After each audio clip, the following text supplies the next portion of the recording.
If you've ever heard someone say that if they didn't have allergies before moving to the DC metro area, then they're going to develop them here, they're probably right. I'm Dr. Karen Kaufman, allergist immunologist in Vienna, Virginia, and today I'm going to talk to you about the different pollen seasons we have here in Northern Virginia and what to do about them. In Northern Virginia, we have a humid subtropical transitional climate zone. And what that means is that our pollen seasons are long and last through a majority of the year. In the early spring and even late winter, in late February into March, we have the onset of our tree pollen season. And here in Virginia, trees are a mess. We have so many different types of tree pollen that's floating through the air here in the springtime, starting with juniper and cedar, which are our earliest pollen, and then elm and maple follow shortly behind in early March. One of our big culprits from the birch family of tree pollen is oak, which is the yellow dust that lands on your car and your mailbox and everywhere else that you can see. And oak is very highly cross-reactive with birch, with beech and alder trees, which all share similar cross-reactivity. In the latter part of the tree pollen season, we have sycamore, we have hickory and walnut trees, and by late May, the tree pollen's starting to taper off. But don't get me wrong, May is a bit of a disaster because in early May, we have the onset of grass pollen season. So for individuals who have allergy both to tree and grass pollen, May is a disaster. In the grass season, we start having pollination early and it will continue very heavily through June and start to taper in July. And some of our grass pollen will continue all the way through the summer into September. So while we call it a summer pollen, it is a very long summer for some people. And grass pollen is very interesting because contrary to our tree pollen, which you can see landing on everything, our grass pollen granules are very, very small. So days when we have major problems with grass include days where we have those big, heavy thunderstorms in the middle of summer. And what happens to these tiny grass pollen granules is they get pulled all the way up to the level of cloud base and rupture. And after these big thunderstorms, they come back down to the ground level in a downdraft and can really increase symptoms, including symptoms of asthma, as these teeny tiny granules get way into our respiratory tract. Some of our grasses in the Northern Virginia area are a mix of northern grasses and southern grasses. So what we have around here very commonly are grasses like Timothy, Kentucky blue, we have June grass, meadow fescue, and we even have quite a bit of Bermuda here as well. So grass is a big problem, especially as we spend more time outdoors, the weather is warming up, we're mowing our lawns, the grass pollen is not only aerosolizing everywhere, but it's coming into our homes on our pets that we're walking and playing with outdoors. So very, very relevant allergen. Of course, once we get through the summer, we make it into August and we are now in the beginning of our ragweed season. So ragweed is our probably most prevalent weed in Northern Virginia, and it starts pollinating in the middle of August. And the onset of ragweed pollen is actually triggered by the length of the day. So as the day length starts getting shorter, that's a trigger for ragweed pollen to really pick up. And ragweed is going to continue through August into September and October.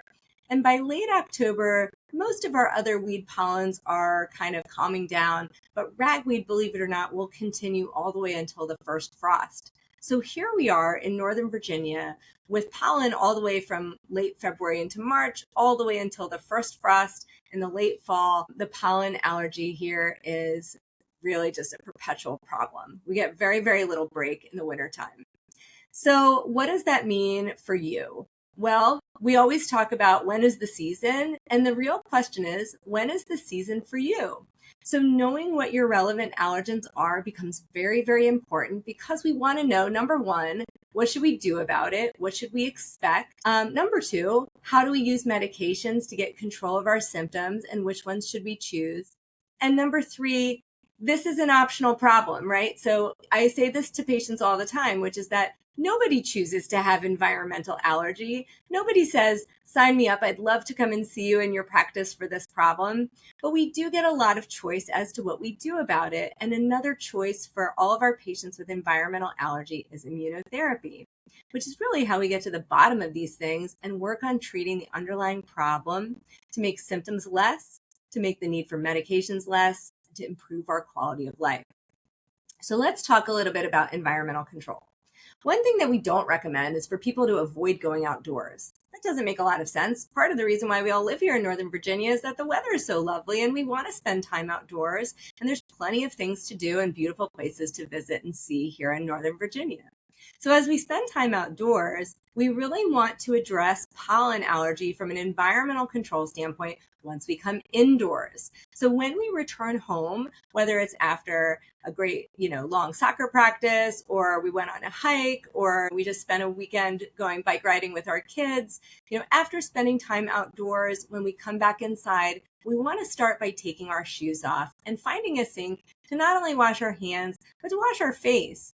Especially when we're talking about tree pollen, which comes down upon us from way up high in the air. The tree pollen is going to get into our eyelashes and our eyebrows. And as we rub our itchy eyes, we are actually going to introduce more pollen into our ocular conjunctiva, and it becomes a disaster. So we want to wash all that pollen out of our eyelashes and eyebrows. We also want to get it out of our nose. So I think about washing the inside of my nose just like I think about washing my hands, and a little bit of saline along with blowing the nose helps to kind of flush that nasal mucosa and get that pollen out of there. Of course, when we're done being outside, another thing that we can do is to take a shower, wash our hair, wash our skin, change our clothing, and to keep the windows shut and run the air conditioning with good filters on our air conditioning system. And those things help at least a little bit. In addition to that, if you have pets that go outdoors, for example, if you have a dog like we do at home, when your dog is going in and out through the pollen seasons, especially for individuals with allergy to pollen at that time, we want to be bathing our dog or bathing our pets a little bit more frequently. And that may not necessarily need to be a trip to the groomer or a soapy dog bath, but a nice water bath is fine, or a wet towel to wipe off the pollen that gets on their paws and on their bellies, depending on how big our dogs are. So anyhow, those are a couple of great suggestions for things we can do from an environmental control standpoint.